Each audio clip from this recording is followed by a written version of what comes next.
started. Hi, everyone. Welcome. I'm Shannon Gilmore. I'm the Executive Director of the Lincoln County Historical Association. It's great to see your faces, new friends and familiar faces. It's great to have you all here. Thank you for taking time to join us tonight. This is the second of our 2023 Winter Lecture Series. It's called Put in Their Place, Criminalizing the Other in Early New England. We're super glad that offering this lecture remotely is allowing us to share it with over 150 people tonight. Well, many of them are here now and others will watch the video recording that I'll send out to everybody after the talk. You should look for that in your email within 1 week. It takes a little time to get it ready to go and up on YouTube. As I mentioned, this is the second in a series of lectures that we're proudly offering this year. Earlier this month, we offered an incredibly popular talk on Malacca Island with Maine State Archivist Kate McBrien, and that talk is now available on YouTube.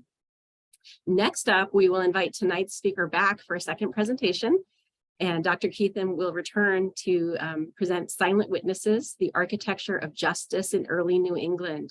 She'll take a look at law-related architecture in the 18th and 19th century and consider how spaces were designed to affect the people using them and, in fact, change the behavior of the people using those spaces. I will say I've spent a lot of time looking at old buildings with Aimee, and I've always been fascinated by the insights she picks up just by looking around a room, for example. And so it will be really fun to learn her insights combined with the research that she's done next week and also tonight. So to sign up for that, you can visit our website. But for now, let's get started with this evening's event. A little bit of housekeeping. Oh, I forgot to show you. I forgot to advance my slide. These are our other upcoming talks, and I'll pass right by them to go to our housekeeping page. There are so many of us on this Zoom, so please remain muted throughout. As questions arise, you may put them in that little chat box, which you'll find at the bottom of your screen and see kind of roughly where it is with this red arrow pointing it out. I'll read questions to Aimee at the end of the program when we have several minutes planned for a Q&A session. Enough from me. I'm happy to introduce tonight's speaker, Dr. Aimee Keithan, a buildings archaeologist and architectural historian. Dr. Keithan is Pejebscot History Center's Museum Services Manager. She's held research fellowships at George Washington's Mount Vernon and at the Preservation Society of Newport County in Rhode Island. Her research focuses on using the material culture of architecture to reveal the history of marginalized populations. I recently learned she'll be a speaker at the 2023 Vernacular Architecture Forum annual conference. It's a lot of words. And she's currently working on a book based on her dissertation. Please join me in welcoming Dr. Keithan now. I will stop my screen share, pass it over to Aimee, and look forward to what she has to say. Thank you, Aimee. I know if we were all together in a room, then you'd hear everyone clapping to welcome you. Okay. All right, you have to unshare. Did I stop? Hold on a sec. There we go.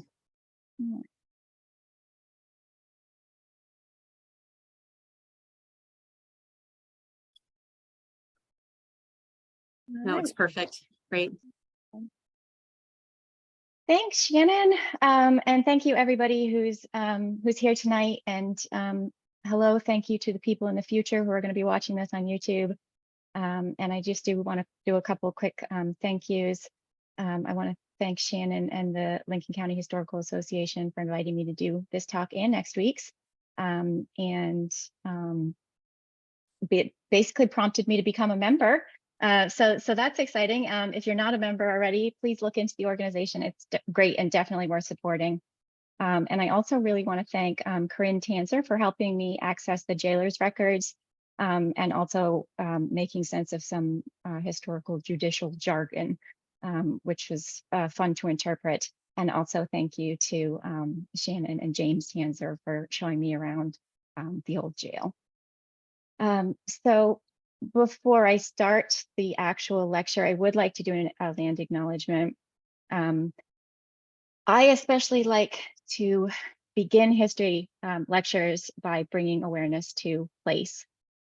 Brunswick, Maine, which is where I am right now, and the Wiscasset Old Jail, which is the subject of tonight's talk, are both located on unceded Abenaki and Wabanaki homelands from long before white colonizers arrived through to today. This land is irrevocably connected to the people of the Dawnlands. One of the reasons that I do the work that I do is to uncover the stories of the people whose voices history has oppressed, including Indigenous peoples. Revealing and celebrating their place in history encourages contemporary amplification and respect. So I encourage you to research the land you occupy to better understand its history. And there's some resources there for you. With that in mind, I'd like to especially dedicate this talk to a man named Ebenezer Aimee. Ebenezer was born around 1803. By the time he was 25 years old, he was living in Warren, Maine. On August 29th, 1828, he was arrested and sent to what we know now as the Wiscasset Old Jail, where he served out a 3-week sentence for assault. Ebenezer was listed simply as an Indian. So far, I've been unable to uncover any of his story. Ulster Scots had colonized the town he lived in only 67 years prior to his birth, yet Ebenezer had been given an Anglo-American name. So that and his struggles with the law are both really subtle symbols of the colonization and forced cultural integration of Indigenous peoples. And I wanted to start with an awareness of that. The main goal of the talk tonight is to bring those lost voices into the present.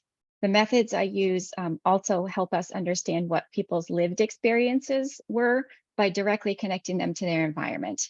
But I also have a sneaky ulterior motive. I want to give you a few tools that will help you experience historic places differently and to question what you see, whose stories are represented, whose are silenced, and how we can change that. As you can see, I have a penchant for climbing in and around the old buildings I visit. And in order to help you see old buildings differently, I'm going to first share with you how I work.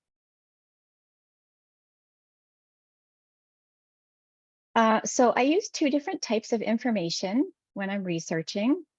Prolific architectural historian Nicholas Pevsner always advocated walking completely around a building before entering it.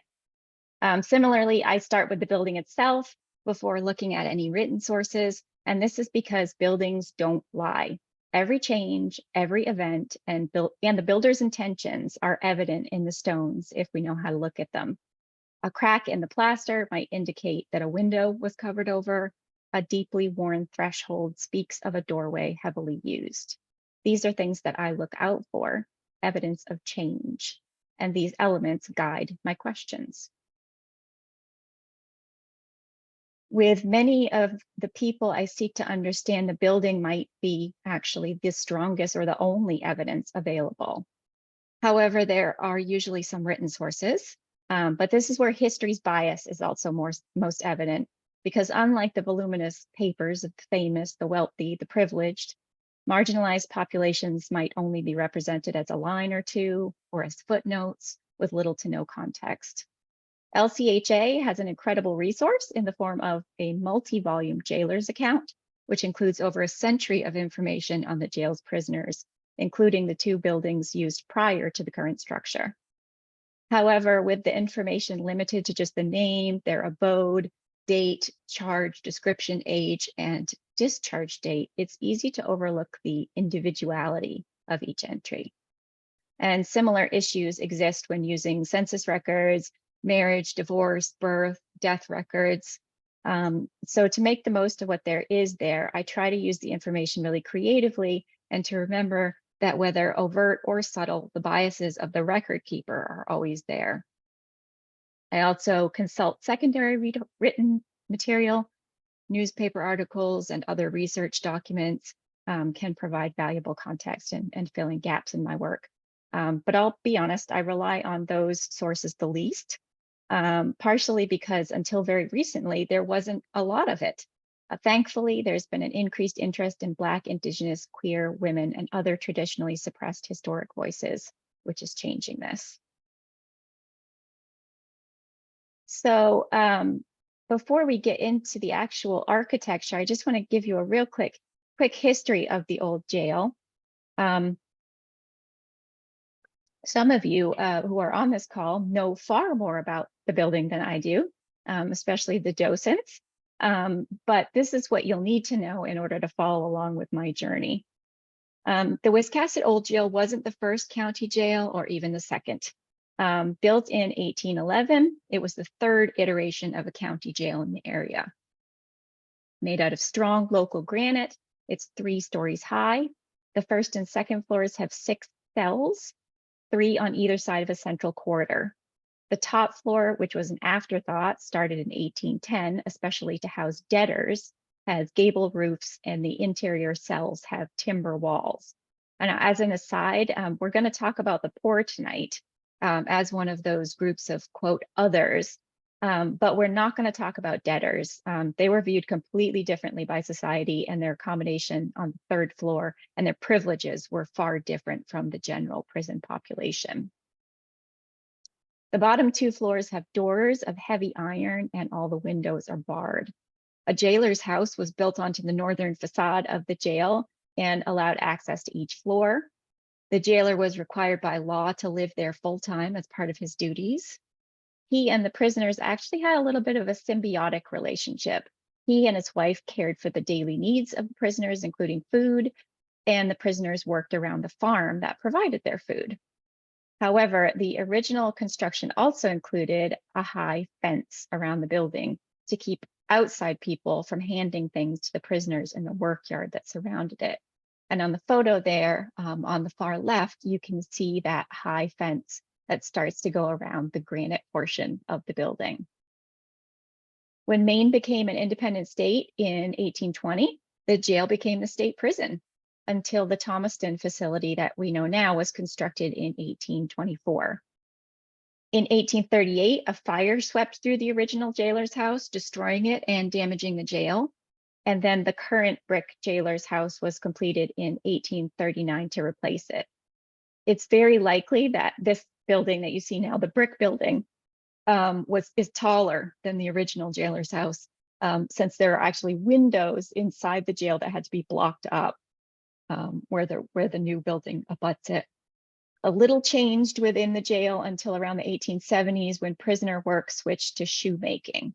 At that time, part of the 3rd floor, which was no longer used for debtors, was renovated to house shoemaking equipment. And so that was how things were until around 1913. And that's when the jail finally closed. Lincoln County Historical acquired the building in 1954. And then the other thing I want to point out is that in 1990, there were repairs on the south gable, which you can see in the far right photo. And that work actually allowed more like deeper investigations into the building itself, which actually strengthened our understanding of how it was constructed. So, boring part over. I want you to understand what it would have been like to experience these spaces. My background is in architectural design, and when you're designing, you always want to consider how people experience space. And that's through things like light and scale and other things that directly impact how you experience the space you're in. And in a jail, there are 2 main users, the jailers and the prisoners. And both of those have different desires in terms of security and comfort. So we're going to go through those real quickly. Security is extremely important if you're the jailer. So you want the most secure spaces possible. You need to know that you have secure spaces. So what I did was an analysis of all 3 floors, and I looked at those things like scale and light and materials, and determined that these 2 rooms on the 2nd floor are the most secure spaces in the entire building. And this is because if you can see in that floor plan there are 2 very tiny slits in each room that are the only source of light. That's the only place light can come in. They're not big enough for a human to fit through. So you can't go out the window. If you did somehow make it out through there, you have an entire floor before you drop to the ground. This is also an interior room, meaning that 3 of the walls that surround this room are interior. So even if you broke through those, you'd still be inside the jail. And the door, of course, as you can see on the photo on the left, are these big, heavy iron doors. So these are the most secure spaces, probably the spaces you want to be in least if you're a prisoner. If you're a prisoner, you probably wanted to shoot for this space. This is the least secure space, which is on the 3rd floor. The 3rd floor rooms, as I mentioned, are for the most part made up of timber walls on the interior anyways. The layout is less set than it is in the bottom 2. So already without those stone walls, you've got a bigger chance of getting out. And then the windows are a lot larger as well. The doors in these spaces are wooden doors. They are double thickness with clinch nails. And you can see the lock on the left there is significantly less impressive than one of those big iron doors. So that would be easier. And then the other reason that I chose this room as opposed to the one across the hall is because you can see that where that window was blocked up against the jailer's house, it's still open. It's a closet, basically. So you have a very small amount of material before you have to that you have to break through before you're essentially free. And even though you're on the 3rd floor, what you're breaking into is another building that you can then scuttle down the stairs and get out if you're sneaky about it. So this is actually the least secure space. Now, if we switch to comfort, this could be used in a couple of different ways. Prisoners, of course, wanted to be comfortable. The longer you were in there, that more important that would be. But also, jailers could use comfort as a privilege. So they could use it to manipulate the behavior of prisoners to try to get them to behave themselves. So starting with the most comfortable, we're still on the 3rd floor now. And the room that I've chosen as the most comfortable is the southwestern corner room. It has 2 large windows. You can see a view of one of the windows there on the left. And they're very sunny because they've got that southwestern exposure. Again, you're up on the 3rd floor, so in the winter it would be much warmer. You don't have to worry as much about the oppressive cold as you do downstairs, where all of the walls are made out of granite. So there was one more thing that made this slightly more comfortable. In the summertime, it's actually quite ideal because you still got that granite exterior envelope enclosing the room. So in the summertime, this space probably would have been fairly cool to be in. So that's probably where you would want to be if you were a prisoner. That being said, both the least secure and most comfortable room on the 3rd floor here, they weren't just for the general population for the prison. They had very specific users that I'll talk about later. The least comfortable rooms, or rooms in this case, are actually on the 1st floor. And I've chosen the ones in the northeast corner, and then there's an eastern facing room. And then the photograph is of the room on the left. And this is because there's a very small amount of light that goes into that room, not both of those rooms actually. And on the left-hand side, not only because they're facing east, but because half of that window was cut off when they built the jailer's house. These 2 rooms are also set into the actual ground by about 3 feet.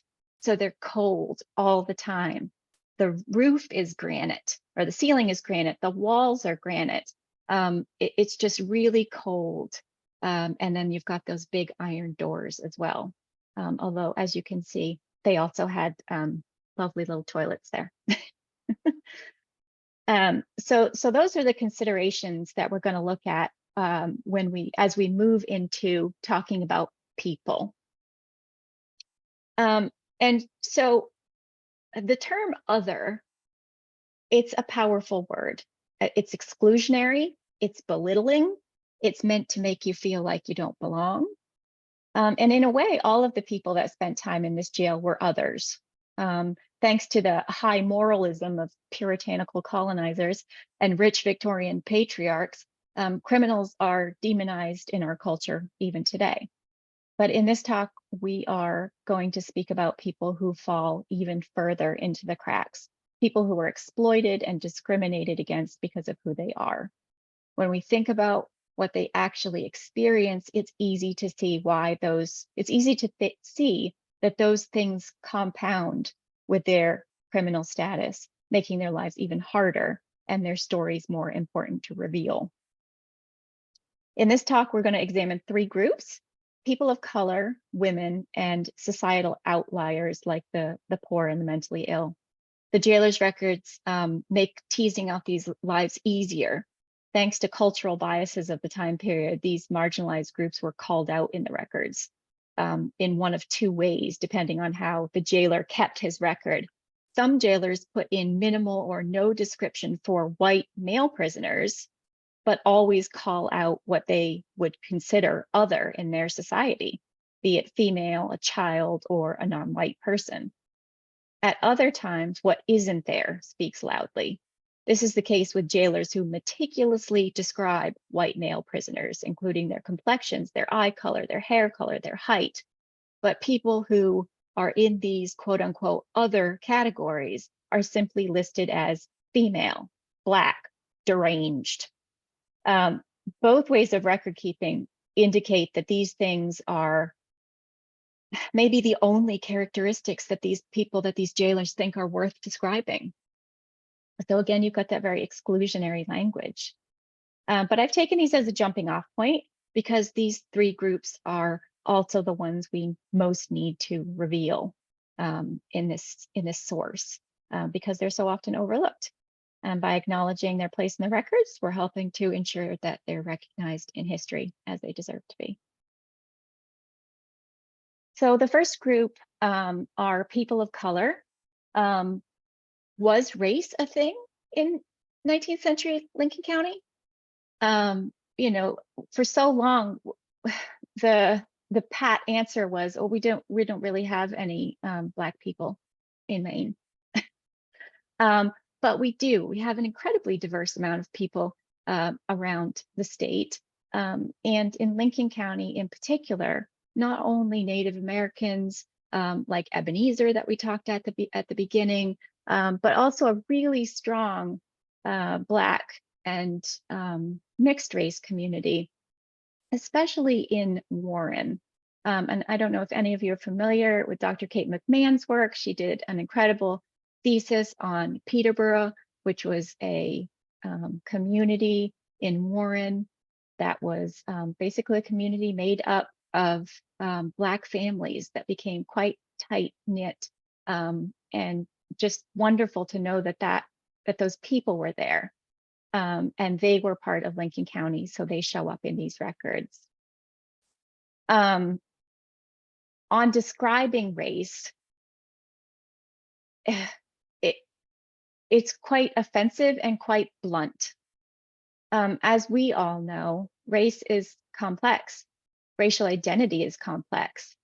But the terms that they used at the time quite often were Negro, colored, Black, Indian. Those are the main ones that we get. And so that in and of itself reveals a bias. Another thing that you see that we'll talk about when we get into the actual stories of people of color is that there are a lot of repeat offenders. And it makes you consider whether race plays into that. And then another thing that you see is family groups. And again, we're going to talk about that a little bit more deeply, so that will make a bit more sense of why I put that there. Most of these people were just in the general population, which would have been in the first and second floor.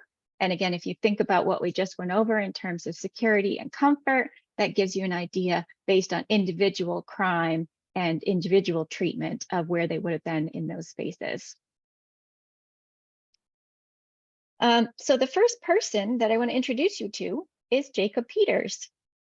He was the son of Sarah and Amos Peters, who settled in Warren around the late 1700s. They were actually the founders of Peterborough. Both Sarah and Amos were previously enslaved, and their son Jacob, who was born in 1787, went on to marry Rebecca Griffin. And they had a large family. The jail records suggest that Jacob might have had a difficult time supporting his family. In August of 1813, he was arrested and served 7.5 months for theft. He was arrested several times after that for assault, but his last day in the jail is in 1824.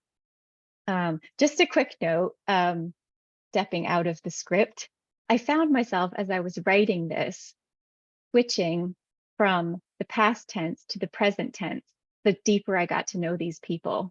And I like that. It means they're coming alive for me, and I hope I can bring them to life for you a bit too. So Jacob was arrested several times for assault there, but 1824 was his last day there. His early difficulties aren't really surprising because he was a first-generation free Black man. He was literally attempting to build a life for himself and his family without precedent. By the 1830 census, he's no longer living full-time with his family, though. He doesn't show up in the census with them. He's taken up one of the few jobs open to Black men. He's a crew member aboard the brig Salem. And what I love about this is that the crew list description says that he's 6 feet tall. And this aligns perfectly with the jailer's records, which says that he's a tall man who was stoutly built. You don't usually get this amount of detail about a Black person in history, and it makes it so much easier to picture him. So in February of 1832, he sails to the West Indies on the brig Salem, probably trading goods for rum and molasses for the US market. It was a lot more financially stable, clearly, than theft or whatever else he had been doing around this area. But it was also really personally risky.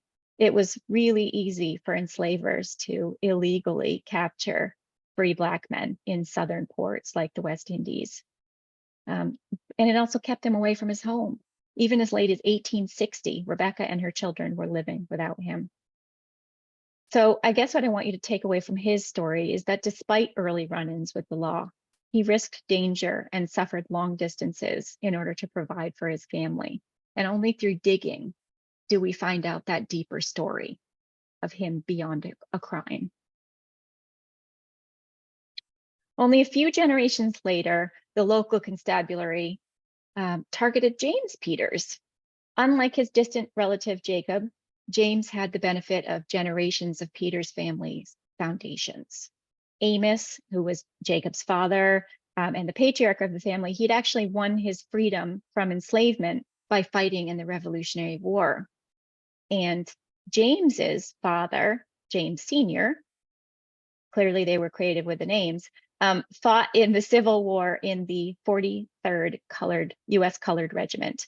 So certainly a strong Black community that James lived in, and the deeds of his forefathers should have garnered the respect of the local community and beyond.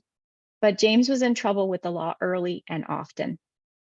In October of 1873, he served a 3-week sentence with his 12-year-old brother Sidney and 11-year-old Alvin Mink.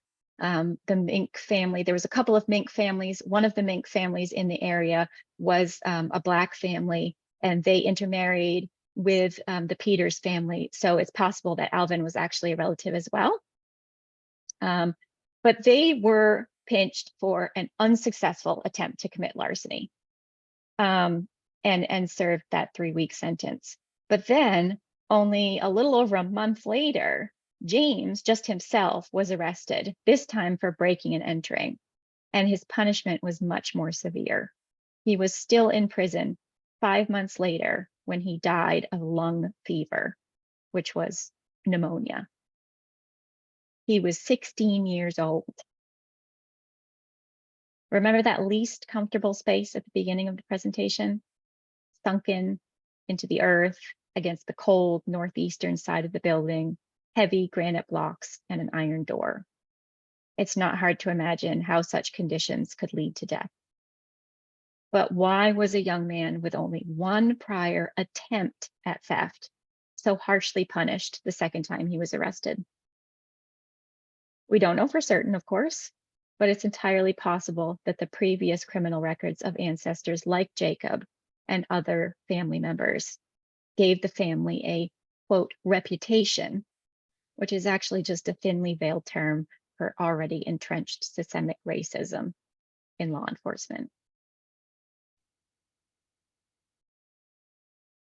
So the next group that we're going to talk about are women. Are there gendered crimes? I would say yes.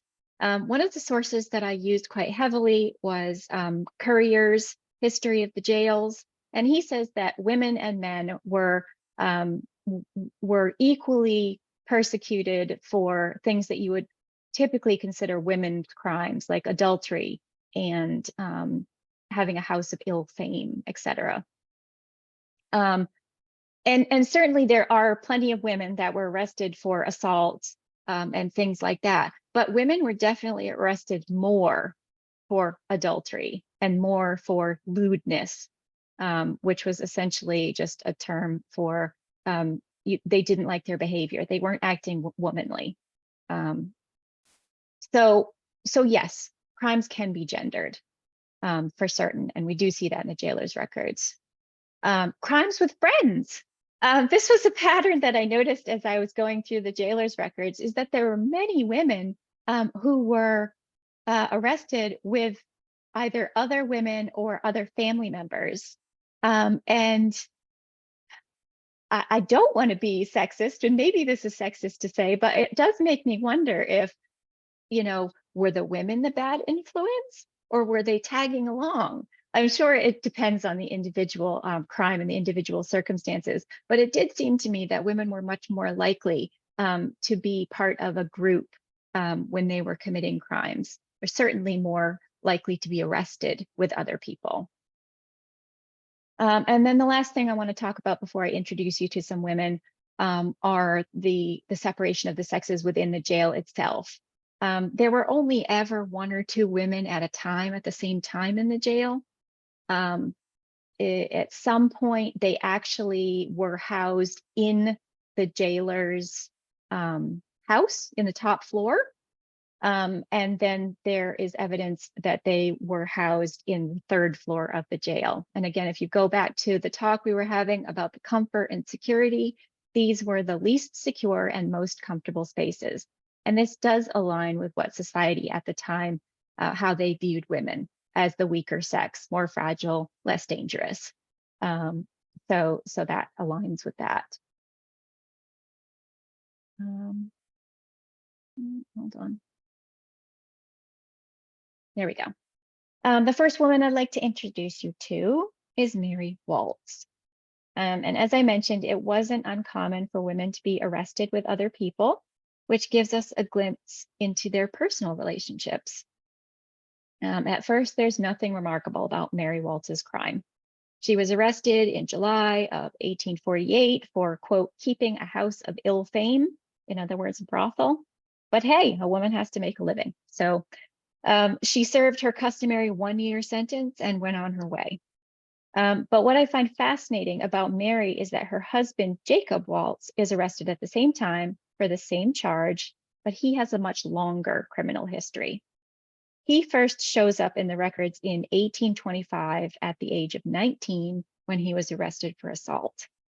And this seems to be a pattern for him, as only a couple years later, he's arrested for assault again. And then, of course, he's arrested for his part in this house of ill fame. And what this suggested to me is that Mary's life might have been quite tumultuous, and her marriage might have been violent.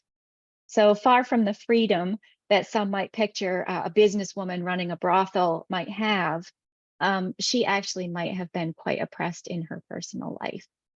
And I do want to point out there that we know that the women were on the third floor of the jail, because the syphilis cure advertisement that you see there is on one of the doors the back of the door in one of the cells on the 3rd floor of the jail. And that company there, the Cook Remedy Company, dates from the late 1800s. So, you know, there's more subtle messages there for the women who had to endure that. The other woman I'm going to introduce you to has probably the most salacious story in this presentation. Lucy Ann Mink's entry in the jailer's records was immediately intriguing to me because under her name, it said alias Lucy Ann Mink. And it turns out that was not her only alias. Lucy was born in 1844 as one of 7 children in an agricultural family in Waldoboro. But in 1873, she was arrested for murder. She murdered Dr. Peyton Baker, a family doctor from Thomaston, and her previous employer. She had been his housekeeper. Newspaper reports suggest that they might have been having an illicit affair or even been involved in some sort of nefarious business dealings. Lucy asserted that she shot Dr. Baker in self-defense after he shot her. But here's where things gets a little fuzzy.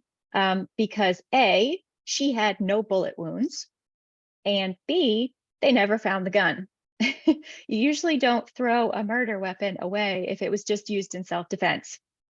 Nonetheless, she was acquitted of the murder and was in jail for less than 4 months. When she was in there, she would have been kept on the 3rd floor in those comfortable spaces. But wait, there's more. The local community was not on Lucy's side and actually kind of forced her to move to Massachusetts, where she changed her name to Lulu Martin. I think she was a bit of a drama queen. Lulu's story, combined with Lucy's earlier charge, start to build a picture of what kind of a person she was. She was passionate, she was quick to anger, and she was not a woman who wanted to cross. Lucy, alias Lulu, was having an affair with a man named Charles Ricker, who was an engineer at a Lowell textile mill where she was living. Lucy didn't take it very well when Charles broke off the affair. So once again, she found herself accused of shooting a man. And once again, she had an improbable story attached to the events. She said that she intended to kill herself and only shot him accidentally. And to add credence to her story, she took a large amount of laudanum, which the police interpreted as a suicide attempt. But then she tried to hide the gun again. And furthermore, Charles lived long enough to recount the events, which made it very clear that she shot him after going to lock the door in cold blood from only a foot away from him in the dark. So she was trying to kill him. This time she wasn't quite as lucky, but she still ended up only being charged with manslaughter. Nonetheless, she served a 9-year sentence. So she is a little bit of a criminal celebrity that we had in the jail. Our last group is a slightly different group of people who deserve to have their stories told. I've called them society's outliers, for lack of a better term. And these are people whose life circumstances are criminalized. One such situation is being without a home, which at the time was prosecuted under the charges of vagrancy, tramping, being a vagabond or a rogue.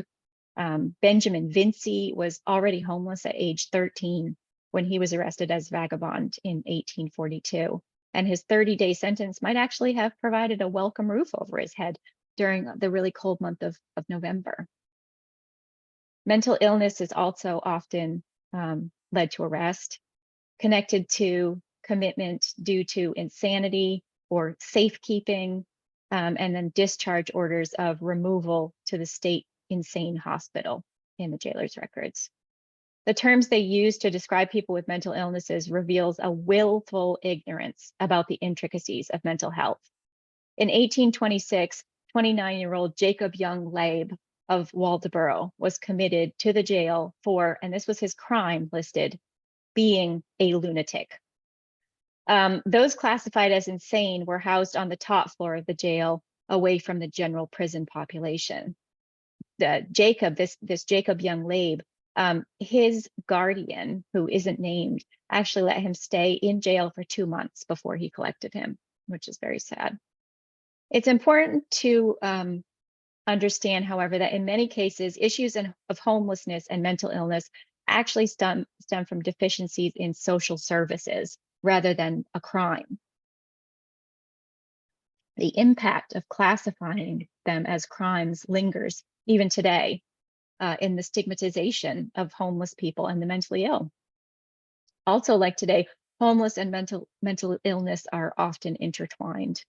The jailer's records make it clear that in many cases, mental illness contributed to people's lack of stable living circumstances, just as repeated charges of vagrancy were seen as a moral weakness, and that was connected to mental imbalance. The stories of the individuals I'm going to share with you are quite difficult to tease out, and in fact, for some of them, the jailer's records are the only piece of their lives are recorded. Their births might even not have been recorded. These are really poor, transient people who kind of fall off the edge of society. So in this case, it is sometimes helpful to look at wider patterns. So for example, there was a large rash of arrests for tramping and vagrancy in the late 1870s and early 1880s.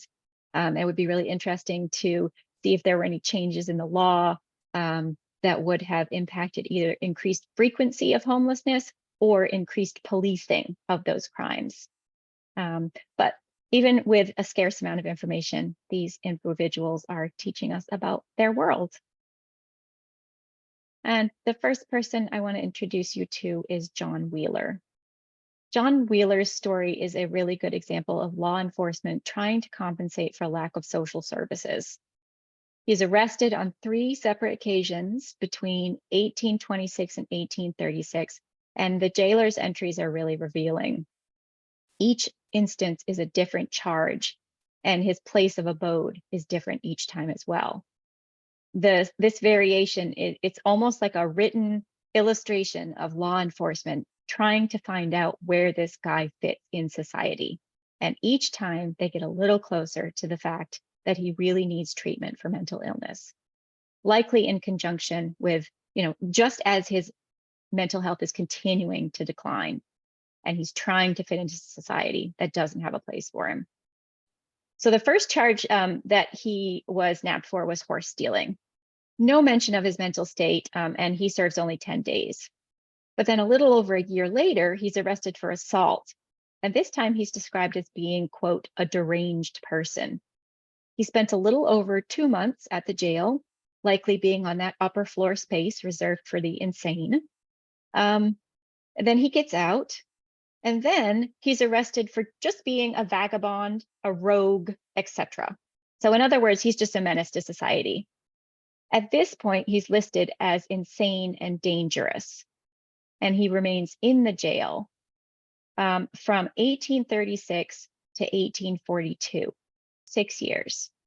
At that point, he's sent to the state insane hospital. And we're really lucky that we have the scanned records from what was known as the main insane hospital. So I was able to access these online. And these records give us more insight into John's personality and his circumstances. His hospital records, and keep in mind that these are from the standpoint of seeing him as ill rather than a criminal. They show that he was mentally impaired, which contributed to his destitution and also this impulsive behavior of horse stealing, etc. And what I find most heartening is that within a month of being in the hospital, his doctor said that he was much improved, presenting a neat appearance, worked regularly, and continued cleanly in his habits. So he's a perfect example of the damage that inappropriate imprisonment can do, and how proper treatment can help.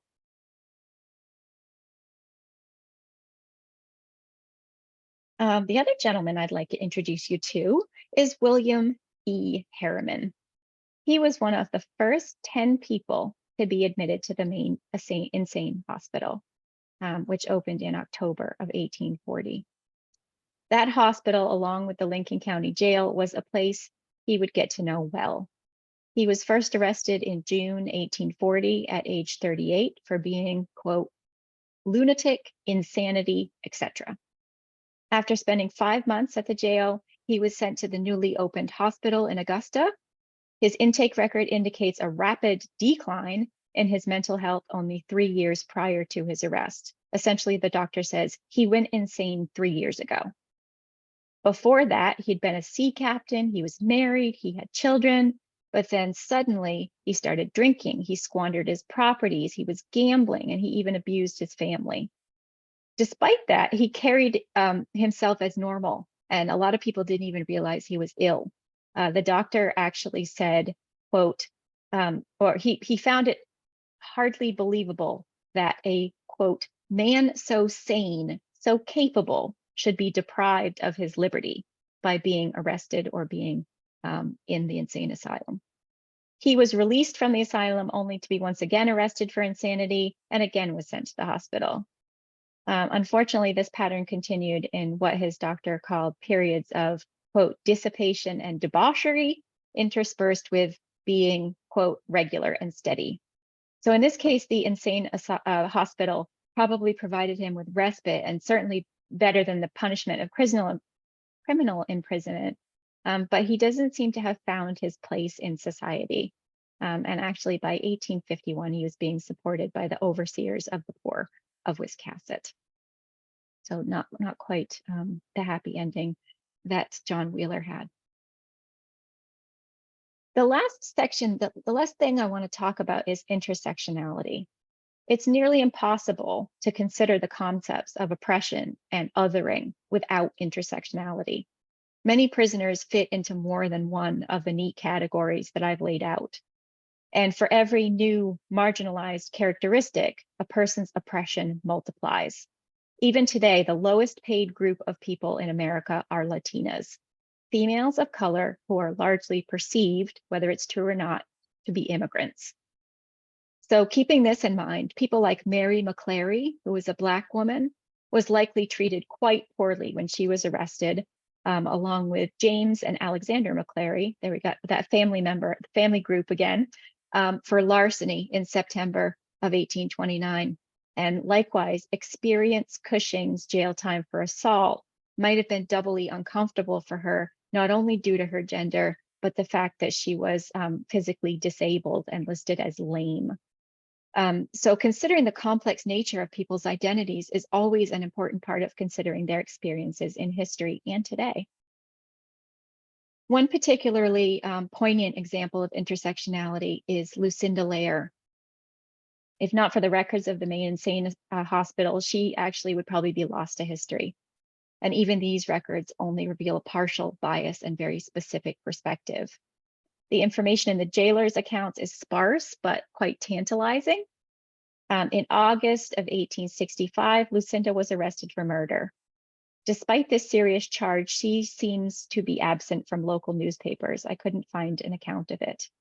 She remained in jail for 2 months until the Supreme Judicial Court ordered her removal to the mental hospital in Augusta. Her patient records bring a little more humanity to her story, but unfortunately, only half of her records are scanned, meaning literally half the page. So I need to look at them in person to actually understand her full story. But it seems that her case had something to do with an illegitimate child.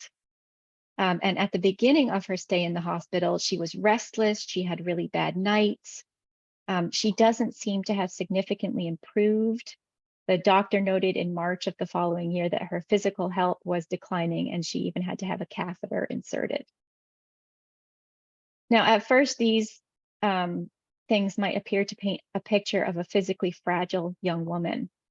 However, the doctor also remarked that she was prone to, quote, fits of hysteria, a diagnosis reserved only for women. It was a really nebulous term to cover anything from postpartum depression to a bad attitude. So in this case, intersectionality plays an important role in her story because her gender is inextricably linked with her mental health diagnosis and committal to the asylum. And I look forward to hopefully revealing more of her story in the future. So those are the stories that I have to share with you tonight. And I have to say that there were many, many more stories that I could have told. I hope that these give you a broad indication of just how individual the lives were in the jail and their time there, and how all of those lives are embodied in the physical fabric of the jail that's there today. And just lastly, if anybody has any questions after the program or wants to contact me, tell me the mistakes that I made, give me more information, be a buildings geek with me, here's my contact info, and you're very welcome to contact me. I'm going to stop sharing my screen and let Shannon, well, actually, maybe should I leave that up, Shannon? That's great. Yeah. Thanks, Aimee. This was really interesting. Thank you so much. I feel like I could have listened to you longer. I bet you have other stories that would hold our interest for a while. I do have a few questions coming in. Let's see. Was it common for children to be jailed when their only issue was actually being neglected? That's an interesting question. That's a really good question. There were a very large amount of children in there, quite surprising. As young as 10, there were children who were being, prosecuted for things. There were children who were being prosecuted for things like breaking the schoolhouse windows. Those kids got a week, I think. But then there's also children who were accused of stealing apples. So yes, children were punished as a result of behavior that came from being neglected. So you can't separate it. Thank you. Let's see. Pam is asking, what was the proportion of people of color to the larger population of Lincoln County? Do you know that? And how does the incarceration rate compare? I don't have those numbers. However, this is interesting too. Okay, so I think that at the beginning of the jail records, there were the percentage of people of color being arrested was disproportionate to the amount of people of color in society. So it looked like they were being targeted a bit more. However, in the later 1800s, there aren't as many people of color in the records, but then also by that time, Warren, which had that nice community of Black folks, was no longer part of Lincoln County. So you had a big population, well, not a huge population, but they were actually in decline at the time, but who were no longer in our records. So it's a bit complicated, but I do think that you could pull out systemic racism by looking at those earlier years. But one of the things I will say that I did notice is that the punishment for crimes does seem to be pretty standard, no matter your race. So I did have to look a little bit more carefully for instances of systemic racism. You actually just answered one of the other questions that just popped in, which was whether you'd compared the sentences of people of color versus white people for the same crimes. So we're all reading each other's minds here. Thank you. What about advocates? Were there available advocates for any of these people, these other folks? So as far as I know, yes. But at the same time, the example that comes to mind, is Lucy Ann Mink. During her second trial in Massachusetts, she had a really hard time finding a lawyer. No one wanted to represent her. And I don't know whether that was because she was a woman, because she was a criminal who had been previously charged. If that was the case, then that might be a pattern that we would have seen in Lincoln County, that repeat criminals might have had a difficult time. But those kinds of records are in the court records rather than jail records. And those are kind of split off into the different locations that the jails, that the courts were in. So there was a court in Topsom, and there was a court in Rockland. So those are spread around a little bit. Excellent. Okay, I've got just a couple more questions if you've got time for maybe 2 or 3 more. Did your research reveal any other groups of people whose stories traditionally are misunderstood or have been suppressed? Great question. Yes. And I was going to include them and realized I just wouldn't have time. A couple of groups that stood out were sailors. Sailors are, again, I would call social outliers because they don't traditionally fit into that sort of puritanical idea of a perfect society member. They're transient in that their job takes them in multiple places. They're also used to rough living and rough circumstances. And I do know that Lincoln County Historical does have someone doing some research on sailors. So maybe that's something that could be addressed in that research. Immigrants are another group. There was and I'm saying that those people are others because, again, they're noted as being other, a native of Ireland, a Scotchman, a foreigner. So clearly the fact that they were immigrants was an important characteristic to the jailers. And then kids as well. You know, we did talk about kids there, and I would definitely say that there were a lot of kids, and that's something that you wouldn't expect. Yeah, interesting. And you're right, we do have a researcher who could shed light on some of those questions. I'm glad you mentioned that. I thought this was a really interesting question. I'm going to kind of paraphrase it here, but you know, what do you think about whether or not many of these folks were guilty, and how do we look at these records where perhaps we don't really know if people were guilty, and how did you grapple with that while you were doing your research? I'm going to be really controversial here, and I'm going to say, what does it matter? Because